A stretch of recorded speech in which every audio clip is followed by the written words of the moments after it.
welcome to this week's episode of The Better Half. I'm Katy Hartley, the better half of Doug and Wolf in the morning, and this is Kyndra de St. Aubin, the better half of Gambo and Ash in the afternoon. We are going to take a look at the hottest topics in sports today. So, Kyndra, what's going on?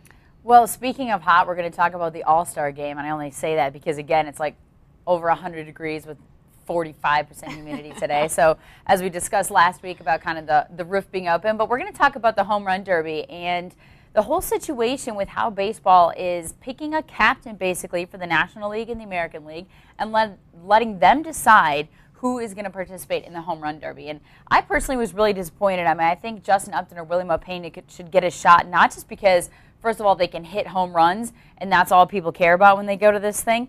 It's because it's a hometown thing. And I think, Prince Fielder picking Ricky Weeks as teammate, that's just really lame. First of all, because Ricky Weeks is not that good.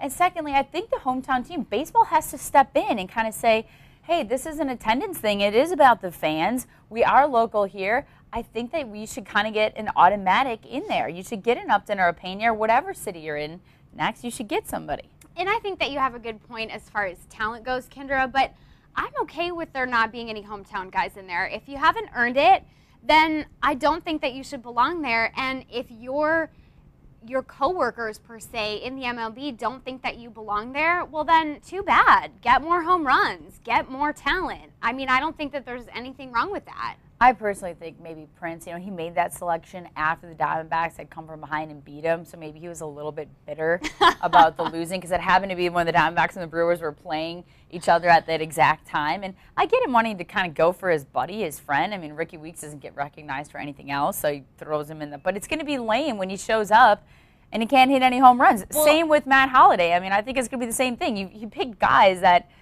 aren't necessarily going to be launching them over the right field wall. Well, it's just like high school. I mean, these guys are picking their buddies, and that's the way that the system works. It's all-star. It's about the fans. It's about having fun. So if there's not any hometown guys, whatever, I don't think it's really going to affect attendance. Yeah, not a big deal to you. I'm not that worried. All right.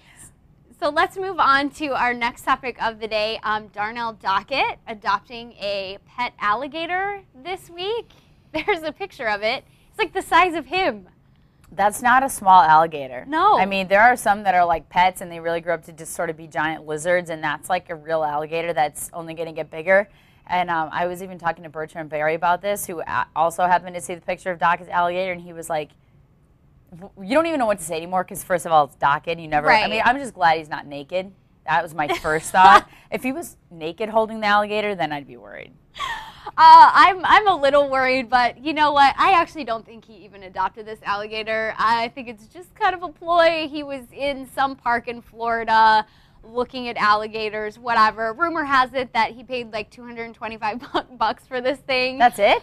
But yeah, which that had to be like found in the wild then. Yeah, I don't really think it's true, but we do see a lot of these celebrities, especially the athletes, coming out with these ridiculous pets. And your boy, Minnesota Vikings tight end Visanthe Shenko, has ferrets. He has a couple of ferrets. First of all, just because he's on the Vikings doesn't mean he's my boy. Secondly, I have heard that ferrets like reek. They're one of the grossest, dirtiest, smelliest pets ever. And third, why do guys even get pets when they're never there? You know what I mean? Well, I hear about. Like I mean, football. On the road. No, you're right. But football, at least, they're pretty much home during the week. But some of these other athletes, like, why are they getting dogs and animals when they can't care for them? I'm so confused. But yeah, ferrets is disgusting. I think it's sad. Well, let's move on to the next, our next and last topic of the day. Roy Williams, Dallas Cowboys wide receiver, who proposed to his girlfriend, Brooke Daniels. She is a former beauty queen and a former Miss Texas. And he proposed to her in a very unique way, I guess we could say. He recorded his proposal on like a voicemail. Yeah, I guess, I heard voicemail and then someone else said video, but either way. Yeah, along with the ring, but sent it to her snail mail, and apparently she got it, declined the proposal, but kept the ring. Now, you were telling me that she got the ring back today. Yeah, I did hear that she got the ring back today because he filed a suit, basically. And my first thought was, if you think she kept the ring, check her bank account because she probably pawned it. There's probably a large, sum of money that's been placed in there. But I guess her dad had it. But my whole thought on this is, first of all, I thought it was the worst idea ever to propose that way. Then I kind of read this story, and I don't know which side is true, but they were like, I guess he sent her some money and some other things for like school and like a signed ball for her brother. And so he like slipped it in there to be like, oh, by the way, still just the worst. By the way, I want to spend the rest of my life with maybe you. His intention was good, but it was dumb. It was a very dumb idea. No. And $76,000 in the mail. I don't know what he insured that package for. But what would you do? What would you do if some guy who they had been dating and living together for a year, though? That is true, but no, absolutely not. That's not the kind of thing you just like sneak in a package and you're like, oh, by the way, like hope you say yes. No, absolutely not. That's like proposing at a ballpark.